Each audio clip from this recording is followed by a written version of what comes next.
Olá, está no ar mais uma edição do programa Contraponto.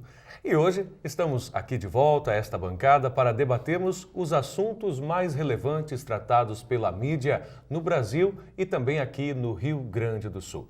Esse programa que faz o ponto e também o contraponto das principais temáticas que foram discutidas ao longo da última semana pelos meios de comunicação.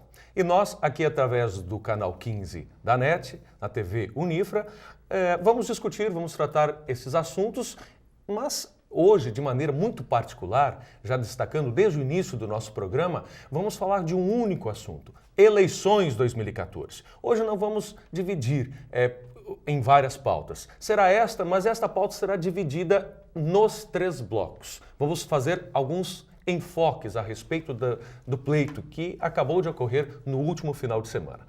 Vou apresentar a mesa antes de apresentar os focos, os enfoques que nós vamos tratar aqui. A nossa mesa composta sempre pelos professores do Centro Universitário Franciscano. À minha direita, como sempre, o professor José Maria Pereira, ele que é do curso de Economia.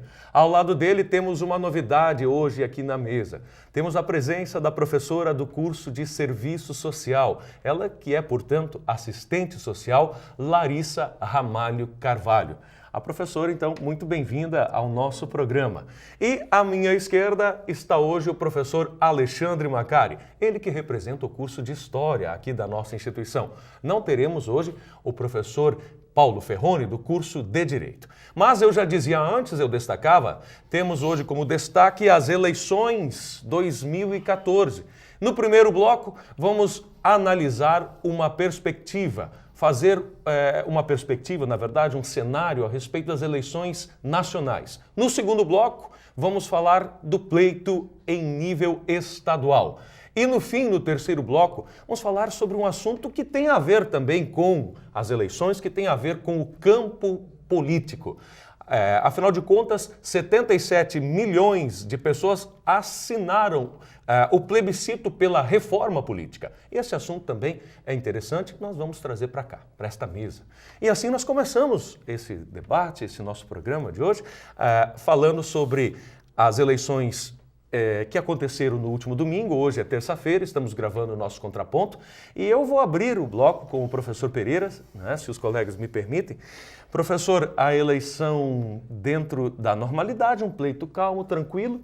Eu diria até que os brasileiros no ano passado protestaram como nunca, mas talvez votaram como sempre. O que é que o senhor acha? Olha, Maicon, colegas e telespectadores, eu acho que essa eleição, ela na verdade, quer dizer, um ponto altamente positivo e que não dá para protestar é a velocidade de apuração. É isso cada vez mais rápido, né, as urnas eletrônicas funcionando com muita rapidez, praticamente 8 horas da noite, 8 e pouco de domingo, já se sabia o resultado, 80% ou mais das urnas apuradas.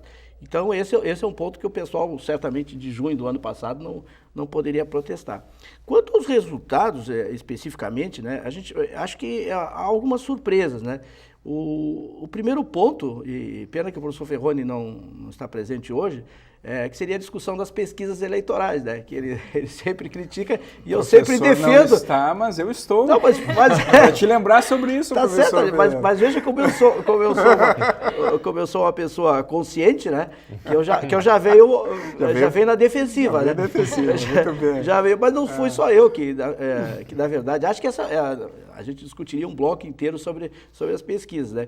Eu continuo insistindo, a falha não é da pesquisa. Óbvio que, aparentemente, desta vez, parece que ter havido alguma falha técnica realmente na pesquisa, né? Porque, olha, se poderia imaginar que a pesquisa normal, essa poderia ter falhas, porque a gente percebeu no final da eleição, principalmente depois do debate, muita volatilidade dos eleitores, né? Não se sabia muito, e havia também um percentual alto de indecisos. Esse percentual, aliás, se manteve até o final das eleições, né? A gente viu torno de 7%? mas por exemplo, na eleição para senador em São Paulo, o percentual de abstenção foi de 25%, né? Uma coisa elevadíssima. Então, quer dizer, já vinha se verificando em outras eleições, mas dessa vez foi mais alto, né? Mas a pesquisa que eu me referia, isso é uma coisa inusitada, a boca de urna não podia dar a diferença que deu, porque a boca de urna, geralmente, a pessoa sai da cabine de votação e logo perguntada em quem votou. Não há motivo nenhum a pessoa mentir que votou. Então, aí só nos leva a crer que talvez tenha havido um erro técnico realmente, por exemplo, na definição da amostra, de ter ficado talvez muito concentrado numa determinada região e não ter sido concentrado em outras regiões. Isso levou a que houvesse um erro grande. No caso aqui do Rio Grande do Sul, por exemplo, foi uma inversão, né? Porque o Tarso estava na frente e no final ficou em segundo lugar, né? Então, Michael, assim, quer dizer, abrindo o nosso debate, acho que houve acho que a volatilidade foi isso, quer dizer, acho que os eleitores hoje estão achando tudo muito, muito parecido, né? E que apesar do discurso de mudança, essa mudança não parece visível assim aos olhos dos eleitores, que flutuaram entre principalmente os votos da Marina Silva e o Aécio, no final das contas acabou superando a Marina, né? Claro, acho que houve um processo de desconstrução da candidatura da Marina, que era, minha opinião, uma candidatura muito emocional em função do falecimento prematuro do Eduardo Campos. Isso, eu até falei num programa aqui que ela tinha gorduras para queimar, de fato, mas queimou mais gorduras do que eu imaginava e acabou o Aécio Neves passando ela, né? Então, na verdade, eu acho que nós vamos ter um segundo turno que vai ser, eu diria assim, mais do mesmo. O que eu quero dizer com isso, mais do mesmo, é a divisão da política brasileira entre PSDB e PT. Uma histórica luta que foi travada desde 94, que foi uma dos grandes marcos da história das eleições do Brasil, né? Tucanos versus petistas, né? Mas a questão da diferença nas pesquisas, obrigada, professor, também observo pelos relatos de muitos eleitores em virtude da falta de opção, né? Então, daqui a pouco mais, eles não conseguem mais encontrar alternativas ou não conseguem vislumbrar alternativas diferentes, né? Então, eles ficam entre o A e o B e acabam, né, tendo que optar pelo que se apresenta hoje no cenário brasileiro enquanto política, né? Pois é, Alexandre. Eu já alguns programas atrás e recorrentemente, né, critica tanto eu as quanto pesquisas. o professor Ferroni, né, por isso que eu já vi na defensiva aqui. Nesse ponto, eu e o professor Ferroni temos muito em comum, porque realmente a gente observa, né, que as pesquisas, em geral, elas seguem uma determinada linha conforme aquele que contrata, né? O interessante é que o contratante, essa vez, né, fez um tipo de contratação e, né, em tese, aquele que seria, em geral, o resultado, né, deu o oposto. Então, eu penso que, né, isso mostra que não é só as pesquisas políticas, né, as pesquisas de uma forma em geral, talvez com exceção das promovidas aqui pelo curso de economia, mas também existe. A gente observa um problema... Né, tem margem de erro. É interessante a gente... mas a margem de erro não pode ficar em 20%. Não é muito grande. Não. Isso realmente eu acho que vai levar muito tempo para os institutos de pesquisa, porque o que eu me lembro, assim, no passado, a única contestação forte que houve das pesquisas foi do Brizola ainda. Quando houve uma divulgação lá do Rio de Janeiro e tal, e o Brizola acabou trazendo a imprensa estrangeira e tal, e aquele episódio realmente ficou marcado. De lá para frente, os institutos de pesquisa, eles erraram, mas nada que atrapalhasse muito a eleição. Agora, essa vez foi demais, né? É interessante a gente refletir que uma pesquisa, ela é muito fácil de ser direcionada. Basta eu pensar no modelo da pergunta que eu vou fazer. Também.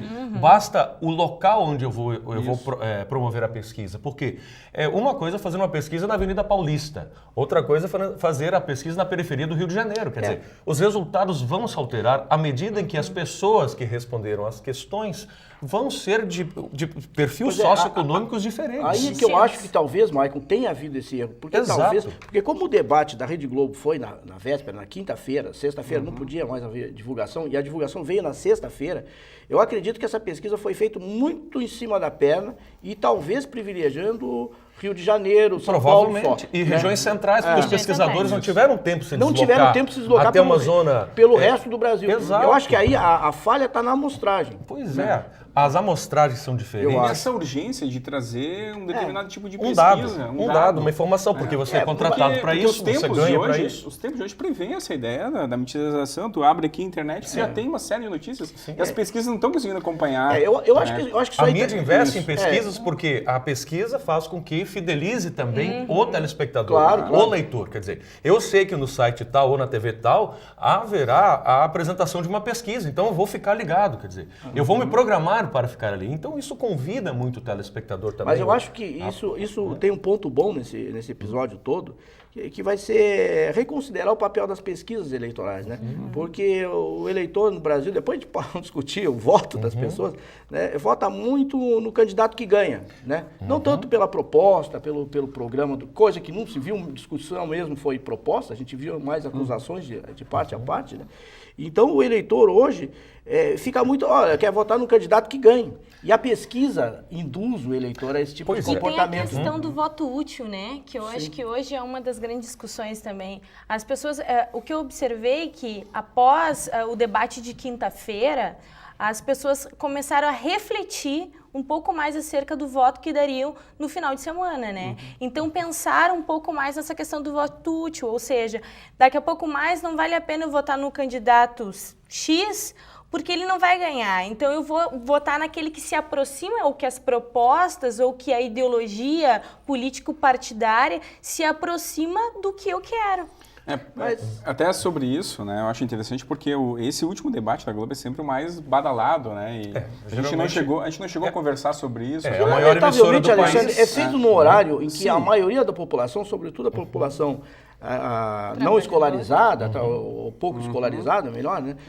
Não tem tempo, porque esse debate, que eu me lembro, terminou por volta de uma hora da manhã. Uma hora da manhã, quer dizer, começa às 11, quer dizer... Sexta-feira o pessoal A trabalha, novela é mais importante, obviamente, todo mundo tem que assistir a novela. Então, Inclusive... quer dizer, eu acho que isso daí realmente é uma inversão de valores e que a mídia, né, agora contribui para isso. Né? No caso, a principal estação, não vou generalizar, não a mídia como um todo. Eu acompanhei quase todos os debates, né? Só não acompanhei, eu acho que eu acompanhei todos, praticamente todos os debates, em todos os canais. E a gente vê, né, por exemplo, o próprio debate, uma série de falhas.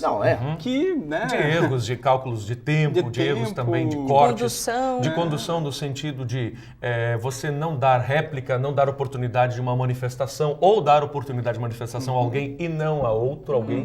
Né? Quer dizer, esse tipo de coisa. Mas, claro, tudo isso sempre, o campo midiático também é interessante a gente dizer isso, né? Visionando a sua perspectiva, quer dizer, qual a sua preferência também política, né?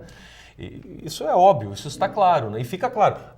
Fica claro, não nas entrelinhas às vezes, fica muito claro, inclusive, na maneira como as perguntas são feitas para os candidatos, como são organizadas pelo mediador, né? Então, os debates também seguem a linha das pesquisas, professor Pereira. Eu queria ressaltar isso para vocês, porque nós, como jornalistas, como estudantes de comunicação, nós também analisamos o debate. E a organização dele também direciona o voto, também leva o sujeito que está em casa a fazer uma reflexão acerca do posicionamento da Esse que eu acho que é o lado positivo dessa questão. Eu acho que, doravante, as pessoas vão pensar melhor em relação ao papel das pesquisas. Né? Será? Hein? Eu acredita nisso? Eu acho... Eu não vejo muito avanço. Eu acho que primeiro vai haver um desgaste dos próprios institutos de pesquisa, né? Uma perda de credibilidade, isso vai ser inevitável. E a credibilidade, quando se perde, é difícil de reconstruir ela. Então vai demorar um certo tempo. Né? Não, por exemplo, se eu fosse candidato, eu ainda, voltando, continuaria acreditando nas pesquisas, né? Porque é melhor acreditar do que não acreditar. Eu acho isso. Mas não cegamente nas pesquisas, né? A ponto de alguns candidatos irem para o debate e já na frente das câmeras eles já dizem, não, eu sei que eu vou perder. Como que ele sabia que vai perder? Se o eleitor ainda não votou. Mas, professor, candidatos eleitos e os derrotados, ambos criticaram essas pesquisas, principalmente a boca de urna. Exato. Né? E foi uma crítica muito forte. Mas é natural que o candidato que está mal na pesquisa sempre vai criticar a pesquisa, né? É do jogo, né? É do jogo. Existe uma pesquisadora alemã chamada Elisabeth Noemi Neumann. Ela publicou uma teoria há muito tempo atrás, na década de 80 do século passado, já podemos assim dizer, né? onde ela deu um nome para essa pesquisa de espiral do silêncio, como se fosse uma espiral do silêncio, ou seja, à medida que as campanhas vão se desenvolvendo e vai se aproximando do dia do pleito, a população, aquela duvidosa, ou que não tem exatamente claro ainda em quem vai votar, passa a se silenciar ainda mais e fica esperando os resultados das pesquisas para se posicionar, posicionando-se sempre a favor de quem está na frente, para que... Mas eu Que é a questão Não, do é voto isso que nós útil. estamos- Exato. que Para que nós depois, eu ia chegar lá... Não, ótimo. Mas eu acho... Para ir ao encontro que a Larissa dizia, quer dizer, para que depois da pesquisa tenha a sensação, e é uma sensação bem psicológica votou bem.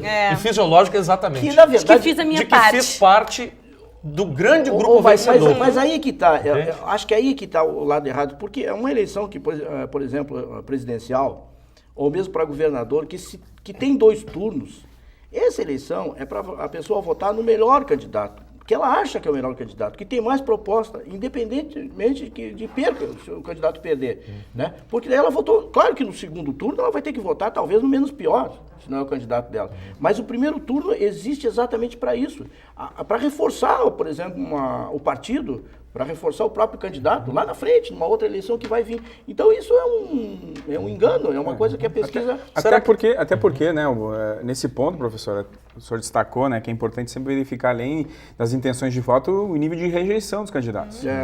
E aí parece que o nível de rejeição, ele acaba afetando muito na hora da escolha e também nessa ideia do voto útil, porque a gente pensa assim, bom, eu sou contra determinado partido, portanto, né, vou votar naquele candidato que vai poder derrotar aquele partido, né, a partir do índice da eleição. Então, a rejeição, às vezes, ela cria, né, justamente esse monstro, assim, que o melhor candidato, na opinião da pessoa, acaba ficando de fora. Mas isso não deveria ser válido no primeiro turno. Claro. Né? Eu acho que esse foi o engano. Não deveria ser válido em nenhum dos turnos. Não, mas no segundo turno, se o candidato dele perdeu no primeiro, ele não tem opção. Ou ele Mas anula ele o vai voto, ter que né? mesmo assim analisar as propostas de ambos os candidatos. Vai votar pra por ver rejeição o... novamente, É. né? Rejeição, Sim, cara. mas aí o que vai acontecer? Como aconteceu, por exemplo, agora. Nós tivemos 3 candidatos, mais candidatos, mas os 3, é melhor colocar a Dilma. Melhor né? colocar nas pesquisas. primeiro. Não, no resultado. Eu vou falar no resultado. Nós tivemos a Dilma em primeiro, a Aécio e depois a Marina. Então, o que vai acontecer agora para o segundo turno? O sujeito que votou na Marina, por exemplo, né? Como é que... Não vamos dizer que a Marina vai levar todos os votos, dependendo da posição dela, mas o que ele vai examinar? Vai examinar, digamos, se a Marina pender para um candidato A ou B, qual proposta esse candidato incorpora. Por exemplo, uma proposta que ela tinha, isso aí que era a contra a reeleição. Né? E o eleitor, digamos, que votou na Marina, era contra a reeleição. Por princípio, digamos, contra a reeleição. Então agora, e digamos que nenhum desses candidatos agora abrace esse princípio. Como é que fica o nosso eleitor? A rejeição vai pesar. Ela vai É a definir. eliminação. Né? O índice de dúvida agora cai. Eu acredito que os votos brancos e nulos devam cair agora bastante. é uma outra talvez eleição metade, agora, né? né? É outra É. eleição, outro momento. Mas assim, a gente encerra o nosso tempo do primeiro bloco, né? A gente consegue assim fazer essa observação da eleição nacional para que no segundo bloco a gente possa voltar aqui ao contraponto para debatermos o pleito aqui no estado do Rio Grande do Sul. Este é o programa Contraponto, estamos no canal 15 da TV Unifra, no canal 15 da NET, TV Unifra. Né? Voltamos já depois do intervalo, não saia daí.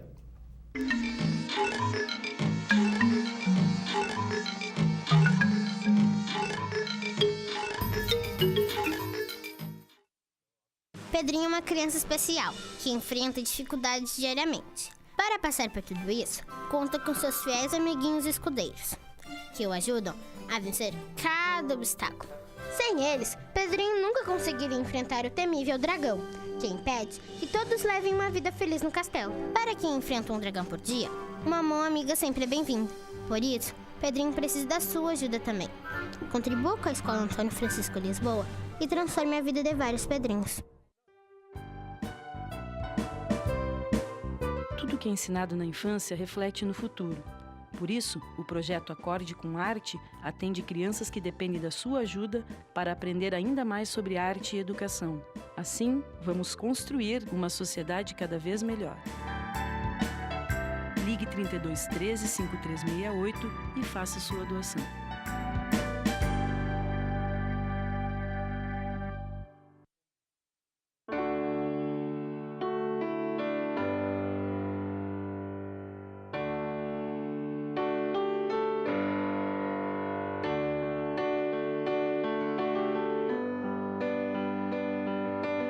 E no fim de tudo, pipa e vento, num belo momento, vão chegar ao céu. Assim como a pipa precisa do vento para voar, a Estação dos Ventos precisa de você. Colabore!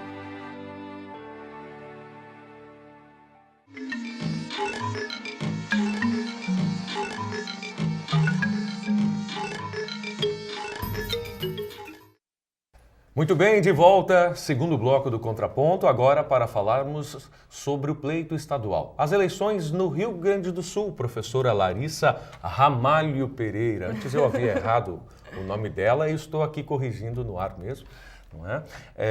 E o pleito no estado? Nós vimos fazendo, assim, um diagnóstico do cenário no país.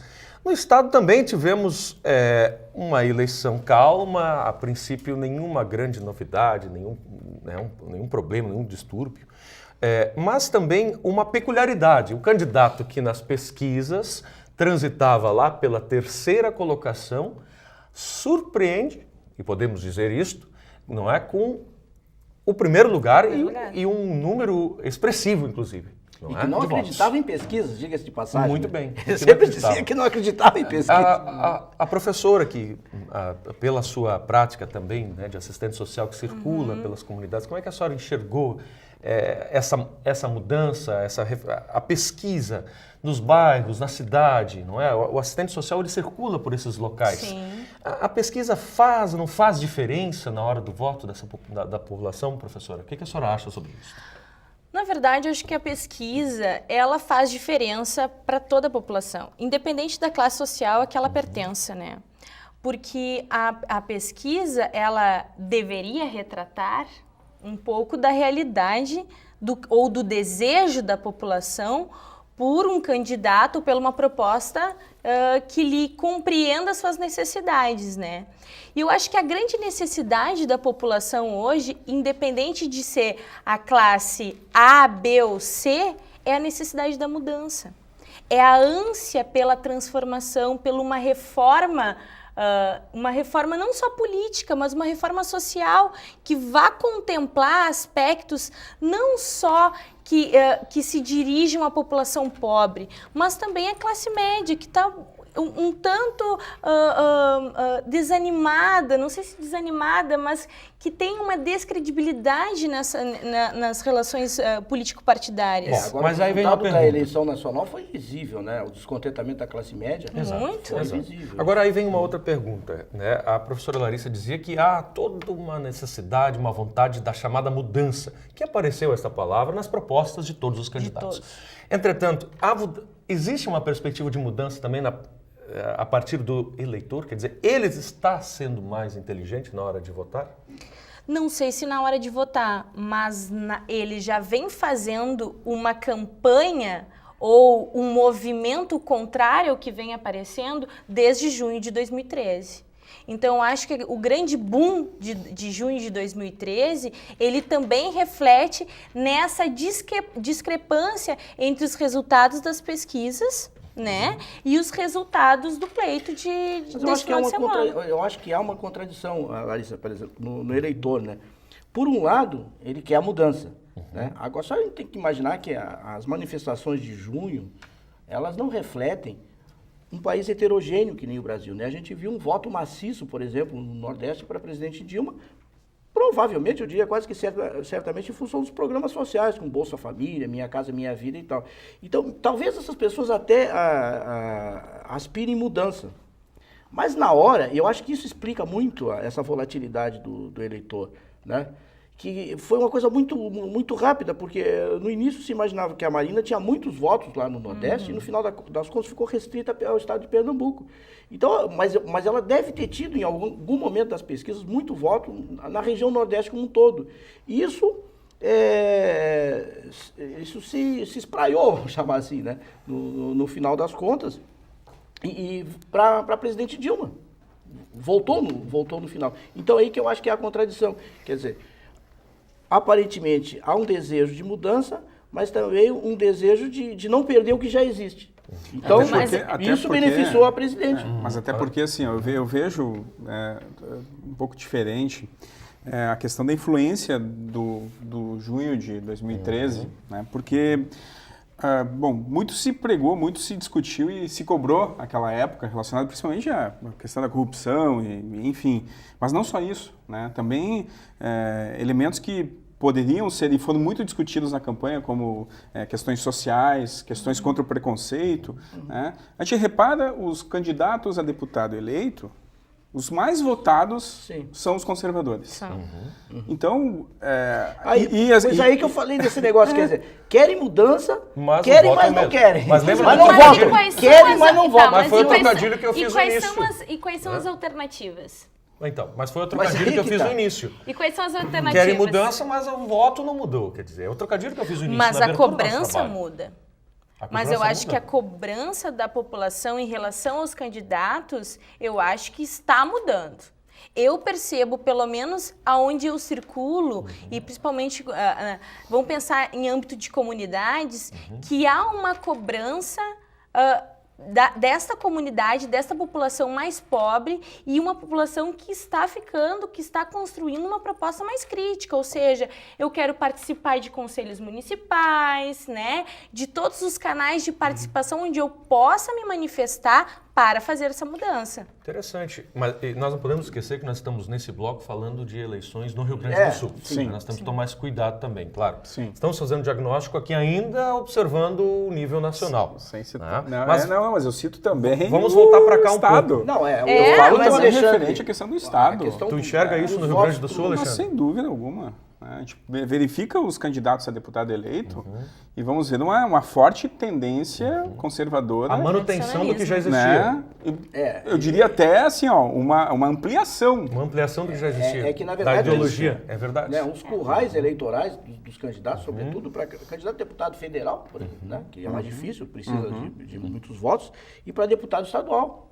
Né, então, e a gente percebe que os mesmos, inclusive, né, pessoas que tiveram escândalos. Envolvidos em escândalos. Envolvidos em escândalos e foram reeleitos, de forma folgada mesmo. E para senador?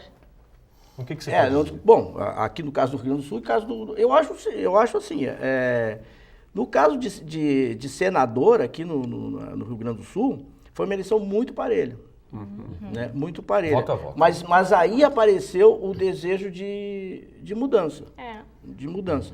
Mas eu acho que a mídia influenciou muito justamente pela... Isso aí já é uma outra discussão, né? Que realmente, aí nós vamos levar os jogadores de futebol que foram eleitos. São vários deles. Não apenas o Senado. Tem uma equipe a pessoa, mas de jogadores de futebol, praticamente um time mas de futebol. Mas aí que está, poucos foram eleitos.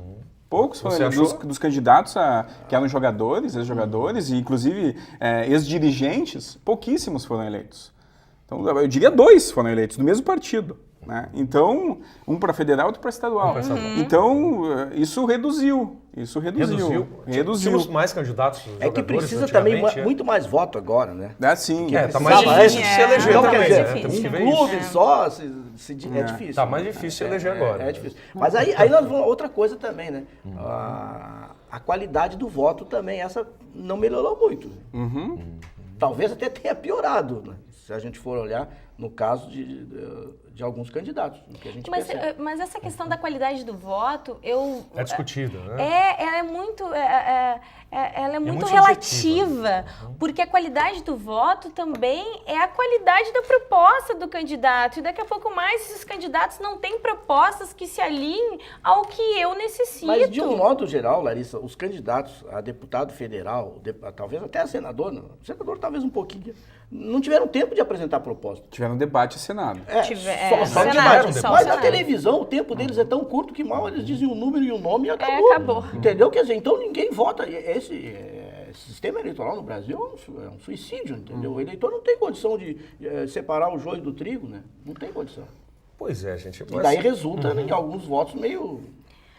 Mas se a gente pensar... Porque os campeões de voto foram jogadores de futebol, podemos falar aqui, porque já foram eleitos. O Darley do Grêmio foi o campeão de voto aqui no Rio Grande do Sul. Em segundo, né? Em segundo, é? segundo. Tá, bom, não sei que foi. É para federal, né? Luiz Carlos Reis ficou nesse mesmo. Tá. E o Jardel. Isso. E o Jardel também foi. O Jardel foi E o no Romário Senado, no Senado. o Romário foi senador pelo Rio de Ah, Janeiro. isso, se tu senador. avaliar o Senado Tem nível Nacional, nacional. aumenta um pouco. Tem razão. Hã?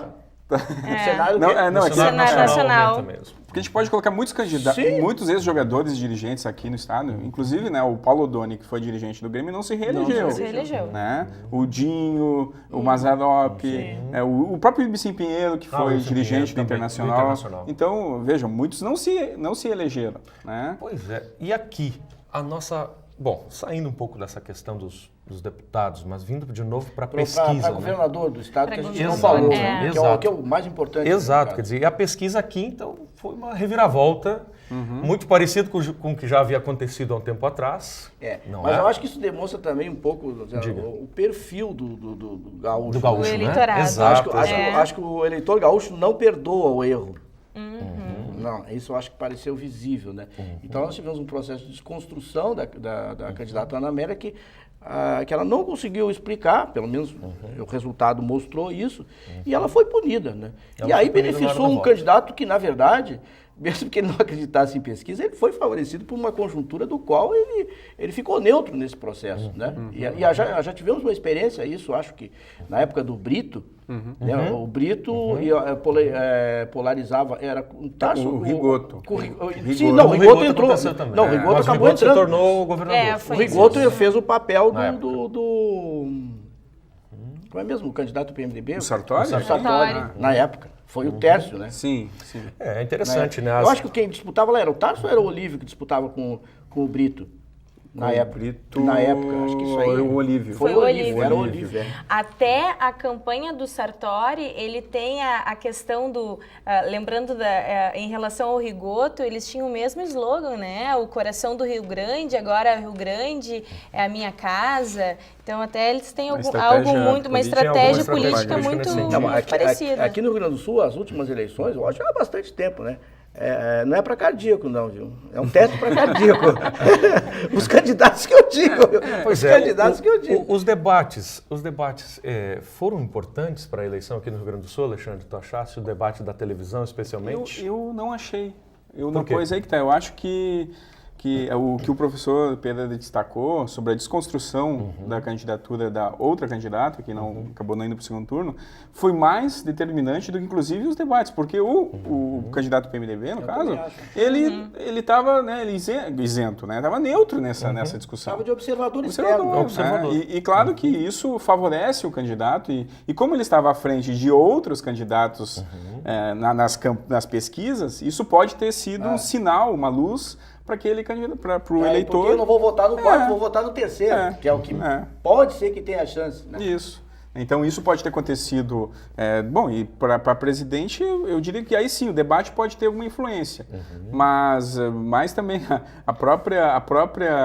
A estrutura do debate, a participação dos candidatos, e os partidos nanicos também, acho que E nós vimos que muito a troca de Mas nós vimos que a esquerda ideias, ganhou um de pouco de propostas. força também, não é? Nós tivemos os candidatos esquerdistas, né, tanto em nível nacional quanto regional, com uma boa votação. Eu achei Eles importante. apareceram ali. Isso eu acho que é um resquício Uma boa expressividade, das né? manifestações de junho de 2013. Exato. Aí sim, aí Porque eu vejo esses... algum reflexo. Exato. Mas aí, Diga, eu não Alexandre. sei, professor. Porque, Não, não assim, sei, aonde... porque tanto os não há- candidatos de direita, ou extrema-direita, e os de esquerda, sim. ambos citam o Ambos junho de citam, 2013. Não, Mas citar uma coisa e aproveitar a Não, mas oportunidade eles- também. mas né, Mas eu acho que Alexandre? eles querem Mas, justamente Alexandre, se valer aproveitar a daquilo. oportunidade, Não, claro que sim. é isso. Mas é que eles não têm o perfil para representar. As bandeiras que eles normalmente defendem não são aquelas de junho. Então, esses partidos mais à esquerda, que são, digamos assim, mais de vanguarda, é que acabam... Porque as manifestações, a sua maioria, eram jovens que participavam e tal. E esses partidos de esquerda têm um diálogo talvez mais próximo do Alexandre, É. tu achas que a boa votação que os partidos de esquerda, ditos de esquerda, receberam neste pleito de 2014 Foi uma espécie de protesto da população? Pois aí que tá, Michael. Tem que ver justamente assim, em cenário nacional, tu te refere. Vamos tentar dimensionar, nacional ou gaúcho? Eu vejo no cenário estadual um enfraquecimento dessa ideia de esquerda. Né? Bom, o PT seria a representação da esquerda, no caso. Né? Seria, bom, aí vem aquela discussão se existe ainda esquerda e direita. Mas a questão é que isso ficou... não dá para discutir mais, porque na verdade o PT, na verdade, é uma frente de partidos que estão por trás. O PSDB é uma frente. Na verdade, são 28 partidos que tem no Brasil, um absurdo, 28. E aí cada coligação tem 10 partidos. E desses partidos, tem partido de direita, de centro e de esquerda, tudo na mesma coligação. Exato. Aí que tá. Agora, assim, no cenário nacional, eu vejo que do último pleito para agora, e principalmente a candidata que a gente destacou aqui num programa específico, a Luciana Genro, né? Ela se saiu muito bem nos debates e eu acho que aquela ideia do tem futuro é bem assim, né? Duvidosa de ser falado, mas ela tem um potencial bom de diálogo e de enfrentamento. E isso eu acho que favorece o debate, mesmo sendo um partido menor e mesmo naquela estrutura do debate que foi feito na Rede Globo. No debate regional, por exemplo, aqui foi mais complicado. Larissa, será que não houve um esfriamento daquele julho do ano passado para o período das eleições agora? Quer dizer, apesar da expressividade da votação da candidata da esquerdista, não é? Quer dizer, não houve mais nada. Né? Este ano nós passamos um ano tranquilo. Né? Sofremos muito na Copa do Mundo, Michael. Tudo bem, Alexandre. Agora, eu não acho que seja uma justificativa. Sofremos do meu ponto muito de vista. na Copa do Mundo. Eu não acho que seja justificativa. Mas me parece que houve um esfriamento, não é? E que o nosso pleito não repercute, não reflete realmente aquelas demandas. Mas Michael, eu acho que é o seguinte, esses partidos, desculpa... Não sei, eu estou fazendo uma provocação. Eu apelei, mas é só por causa da pergunta. É que eu acho que as manifestações de junho do ano passado não estavam relacionadas a partidos políticos. Não tem partidos... Na verdade, eles até não queriam bandeira de partidos políticos. Exato. Isso que eu queria dizer. Mas, tá, tudo bem. Mas e agora? Não seria um momento interessante da gente enxergar isto e ir para as ruas de novo? Mas aí eu retomo olha que só. Assim, os canais de participação popular, eles não se fazem só pelos movimentos nas ruas. Eles têm outros canais de participação que são muito, muito fortes. Por exemplo, as redes sociais hoje, elas são um veículo de troca de ideias, de discussões muito fortes. Concordo, Luiz. Acho que é por aí. Não, eu estou fazendo uma... Inclusive teve uma candidata que se elegeu só através das redes sociais. É muito comum. Em algum lugar do Brasil que eu não me recordo agora. Eu estou fazendo ela um não gastou pensionamento. um centavo na campanha dela. Só através das redes sociais. Facebook, não sei o que mais, mandando. E conseguiu se eleger. Pois é, mas Michael, assim, agora eu estou provocando aqui, assim, estou vendo, né? Mas no cenário... Santa Maria, por exemplo, né? Que é aqui bem próximo. Inclusive, eu trabalhei como mesário nessas últimas eleições. Eu gosto muito de frequentar os domingos, né? Das eleições de mesário. E assim, a gente propondo assim, manifestações agora, por exemplo, né? Aqui no Rio Grande do Sul, em Santa Maria, foi muito parelha a disputa para presidente. Né? Foi assim, foi empate técnico. No Rio Grande do Sul também. No Rio Grande do Sul, na verdade, que aliás as pesquisas erraram nisso também. Exato. Então, havia uma diferença grande, como houve em outros estados. As pesquisas então também assim, ir para a rua agora seria ir contra o governo, ser ir a favor da mudança. Tá bem. Então, né? A gente vai ter que ver o que vai vir após as eleições. Claro, aí, de que forma que essa população vai se organizar, aí sim para exigir de fato que o governo ponha em prática as suas propostas. Sim, eu penso dessa forma. Na verdade, essa eleição, agora no segundo turno, ela ficou polarizada, né? Eu falei mais do mesmo nesse sentido, porque na verdade a gente tem, do ponto de vista de economia, por exemplo, a gente tem o que a população imagina quando vai votar. A gestão do Fernando Henrique Cardoso, Plano Real, privatizações, etc. e tal, que tem, para alguns pontos extremamente negativos, óbvio, para o PT, por exemplo, né? Mas para outros que não veem isso tanto defeito como viu antes. Aliás, é só o próprio candidato Aécio Neves, que sempre se escondia o presidente Fernando Henrique Cardoso no debate da Globo, ele disse que... que eu acho que era um equívoco do PLDB, do PSDB, esconder o que todo mundo sabia, que era política. Agora o PT tem o outro lado, que são os programas sociais, Bolsa Família, e tudo mais. Então, na verdade, eu acho que vai ser uma eleição quase que plebiscitária. Bom, o professor Pereira introduziu o assunto que será tema e debate do nosso terceiro bloco, que começa daqui a pouco, depois do nosso intervalo. Estamos no canal 15 da NET, TV Unifra, você está acompanhando o Contraponto. Voltamos já.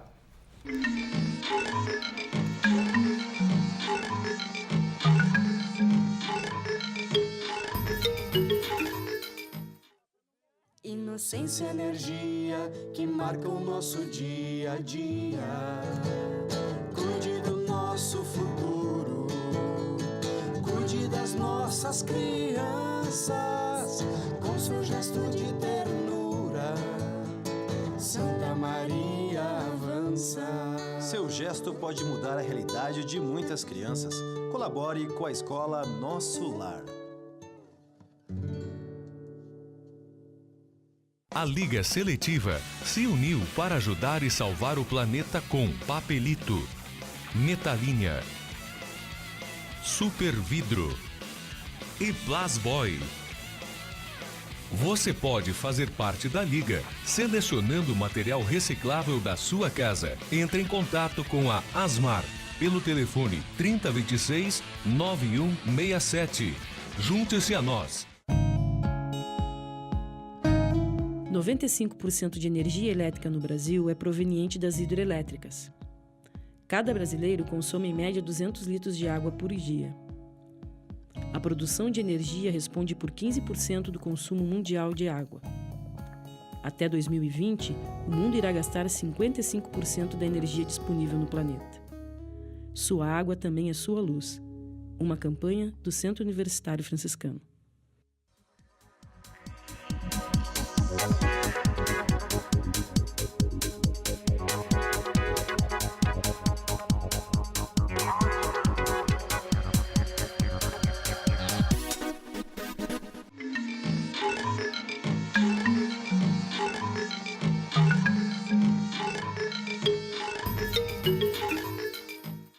De volta, terceiro bloco do Contraponto. Estávamos falando antes sobre as eleições de 2014 e o professor Pereira introduziu um assunto de muito interesse para nós, sobre os efeitos das eleições sobre a economia brasileira. Nós vamos iniciar esse bloco falando sobre isso para que possamos completar o bloco anterior e depois entraremos no outro assunto, o qual eu pude salientar lá no início do nosso programa a respeito do plebiscito pela reforma política.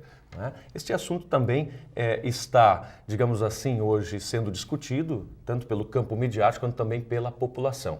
Mas falando de economia, professor Pereira... Já que eu acabei... Exato. Que efeitos nós podemos... a agenda. Que efeitos nós podemos sentir a partir das eleições na nossa economia? Olha, nós estamos sentindo já agora, né? E a eleição ainda não foi definida, né? A Bovespa, né, ontem oscilou bastante e as ações das empresas estatais, como o Banco do Brasil, Petrobras, tiveram uma valorização expressiva. Hoje abriu também em alta, estava 5% a bolsa. Então, quer dizer, a economia é como se fosse um termômetro assim, da política, né? Então, essa oscilação muito brusca, claro que o termômetro, a maneira de dizer, né? Porque os investidores, o pessoal do mercado financeiro, reage também pensando em lucros imediatos, né? Então, acho que essa não é uma análise econômica, mas que as pessoas fazem. Por que a Bolsa aumentou e tudo mais, o dólar caiu? Porque o desempenho do Aécio Neves na eleição foi acima do previsto. Né? Em alguns, onde está o centro financeiro do país, por exemplo, que é São Paulo, que a gente está falando da Bovespa, o Aécio fez 45% dos votos, né? Foi uma votação extraordinária contra 25% da Dilma e 25% da Marina. Então, quer dizer, que é o maior colégio eleitoral do país. Então, quer dizer, os financistas, de um modo geral, se alegraram porque eles veem com o Aécio Neves uma perspectiva de mais mercado, né, na economia, né? Uma política econômica mais voltada para o mercado, que isso incluiria provavelmente um reajuste no preço da gasolina, etc., que os acionistas da Petrobras seriam favorecidos. Daí as ações da Petrobras subiram 16% ontem, depois caíram. Pois é, mas aí fazendo uma uma ligação, vamos dizer assim, com o assunto do plebiscito, que nós anunciamos aqui para nosso debate. Os efeitos dessa economia, ou a economia desse momento contemporâneo do Brasil, ela poderia, de alguma maneira, influenciar as 77 milhões de pessoas que assinaram o plebiscito pela reforma política? Quer dizer, o cenário econômico é capaz de influenciar, de levar a comunidade brasileira a assinar o plebiscito e ir em busca de uma reforma política, Alexandre? Eu acho que desses 77 milhões, poucos são acionistas. Então, provavelmente, a relação não existe.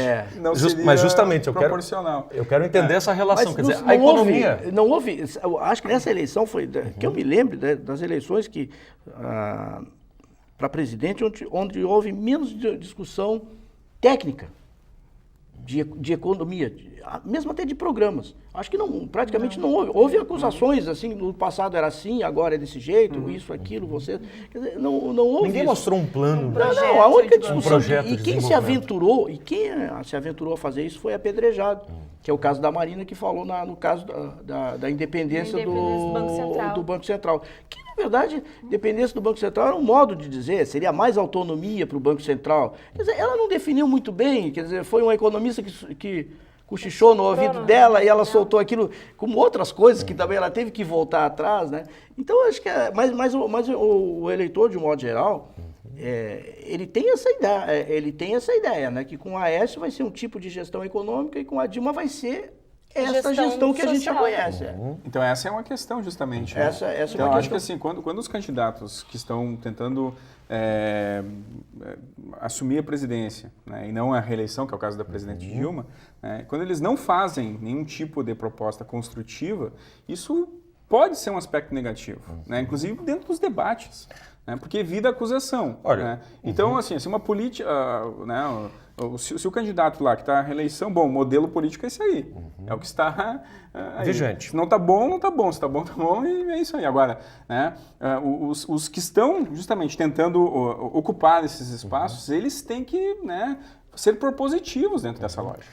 E eu acho também, assim, uma questão também, né, é muito difícil, assim, eu acho, para o telespectador leigo, né, nessas questões econômicas, professor, né, entender, né, como o dólar no início das eleições estava um preço muito baixo e ao longo justamente da trajetória até chegar agora no segundo turno, né, subiu... Ele né, alcança um índice altíssimo. Né, 40 centavos, eu acho que subiu o dólar.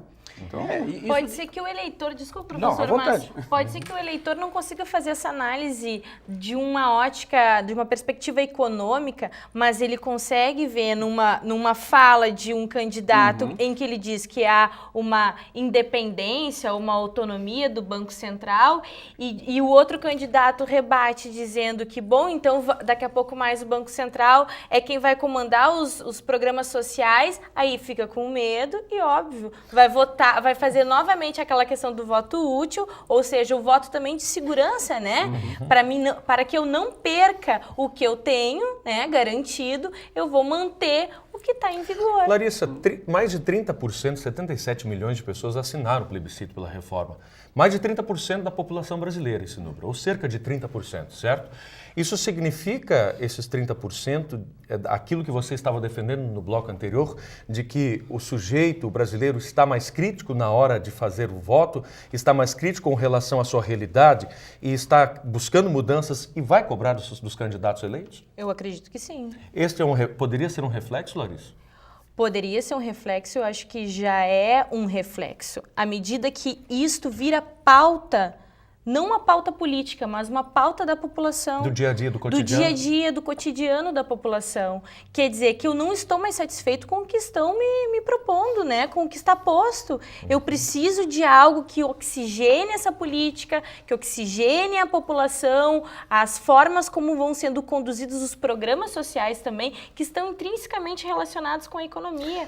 Porque não se financia nenhum programa, não se executa, não se implementa nenhum programa, um projeto social, se não tem recursos, se não tem verba. Professor Pereira, o senhor concorda com a professora Larissa? Olha, em termos, não vou discordar, não vou Vai arriscar. discordar, Ainda mais que ela está professor. estreando hoje no programa, né? E a gente reza o bom senso que a gente sempre deve concordar com as mulheres, né? Mas, brincadeiras à parte, eu acho o seguinte, por isso que eu falei em termos, sabe, Larissa? Porque o Brasil cada vez mais, ele fica, a meu juízo, né, cada vez mais parecido com os Estados Unidos. Ou seja, a gente tem aqui o PT e o PSDB, mais ou menos como a gente tem lá o Partido Democrata e Republicano nos Estados Unidos. Porque no frigir dos ovos é mais ou menos a mesma coisa. Se a gente pegar o Republicano ou pegar o PSDB, a gente vai ter um pouquinho mais de austeridade econômica, um pouco mais de mercado. É por isso que o Alexandre falou a questão do dólar, que o dólar caiu agora. Caiu porque o Aécio subiu. E o Aécio subindo... provavelmente as empresas, sobretudo filiais norte-americanas, etc., começam a ter mais lucro aqui. Enfim, tem mais perspectiva, né? Então o capital estrangeiro vem para cá, entendeu? Se numa perspectiva eventual da Dilma se reeleger, né, o pessoal lá de fora, a mesma coisa quase, é um pouco mais de enfoque na questão social, comparativamente a um enfoque econômico, mas a Dilma tem problemas do ponto de vista de crescimento econômico, e aí é preciso atacar mais o investimento, etc., que isso envolve talvez algum corte em programas sociais. Então essas coisas em algum momento, mesmo que digamos que a Dilma eventualmente ganhe essa eleição, ela vai ter que ajustar o orçamento ali na frente. Né?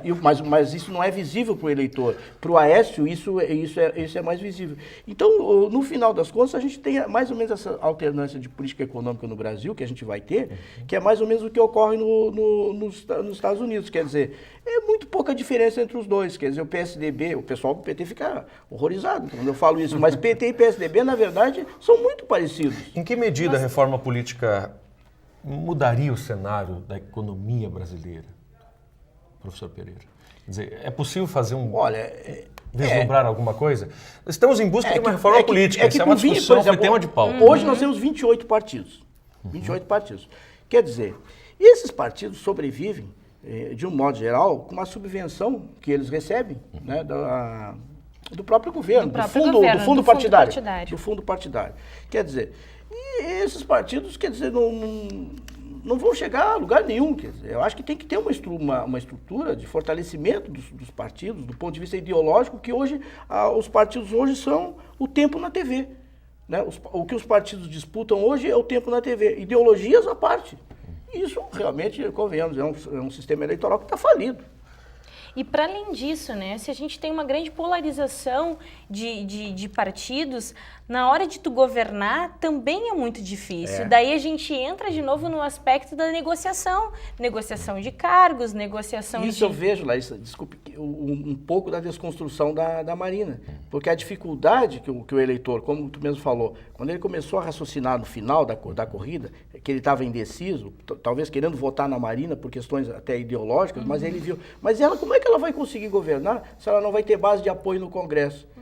Então, talvez essa mudança seja para pior. Foi isso que eu acho que afetou. Bom, mas sobre a reforma ainda, eu volto sempre à questão desta ideia central do nosso bloco, né? Nós estamos vendo isso sobre o ponto de vista da economia bastante agora, né? Pelo menos focamos isto, né? Agora, do outro ponto de vista, será que a fotografia dos políticos muda com uma reforma política? Quer dizer, nós teremos outros tipos, outros perfis, me permitam agora a expressão, outros perfis de políticos, de candidatos, professor Alexandre? Bom, depende se dentro dessa, eu não cheguei a ler essa proposta de reforma política, não sei se existe uma proposta, mas tem que ver se tem a questão da reeleição presente daí dentro. Essa proposta alguém vai ter que encaminhar ela, tem que passar pelo Congresso. Claro. Na verdade, já tem uma proposta, mas ela está engavetada, né? O governo não fez esforço nenhum para passar, vai passar. E eu acho que só passa se for plebiscito. Talvez. E assim também, Michael, né? Porque, por exemplo, para ver essa mudança dos perfis, da fisionomia do candidato. Não, digo do sujeito em si, né? Só evitando uma ideia de reeleição e esse pulo de Transição. durante mandatos, né? Por exemplo, vereadores... Tu defende a não reeleição, é isso, Alexandre? Eu sou contra a reeleição. Né? Nós Eu acho que a debatemos isso no reeleição- outro eu acho que a reeleição programa, é né? a mãe da corrupção. Eu sou contra a reeleição e também sou contra... Bom, há um consenso da mesa quanto a contra isso. quebra de mandatos. Né? Se eu estou vereador, eu não vou sair no meio do meu mandato de vereador para tentar assumir um cargo de Tem deputado. outra coisa, Alexandre. Né? Esse Então- voto de legenda também é um absurdo, porque tu pega uma pessoa, por exemplo, a Manuela, que fez 200 mil votos em Porto Alegre, ela puxa candidatos, né, para Que nem legenda. são da É, legenda pra- dela. que nem Da são. legenda dela, quer dizer que não tem nada a ver com 8 mil votos, o cara se elege deputado estadual e outro sujeito Então- faz 100 e não se elege com Não, 100 mil votos. e aí que está, que professor. representação é essa? E de partidos ideologicamente Opostos. opostos ao É. PCdoB, no caso. Por isso eu estou dizendo, isso daí virou uma comédia, assim, é trágico até, é uma tragédia, na verdade. É ruim para o PCdoB, na verdade, porque tem uma candidata forte, que poderia levar outros nomes da legenda, no caso deles. Sim. Tá bem, eu acho que nós vamos encerrando assim o nosso debate, a nossa discussão, o nosso programa, na verdade, não é? O Contraponto, mais uma vez no ar. Nós vamos encerrando essa conversa hoje como foco principal o pleito, as eleições que aconteceram no último domingo e que voltam, claro, o segundo turno acontecendo no próximo dia 26 de outubro. Nós encerramos o nosso programa agradecendo a presença dessa mesa aos professores, né, o professor Alexandre, o professor José Maria Pereira, a professora Larissa Ramalho Pereira, não é? Agora corrigindo novamente o nome dela.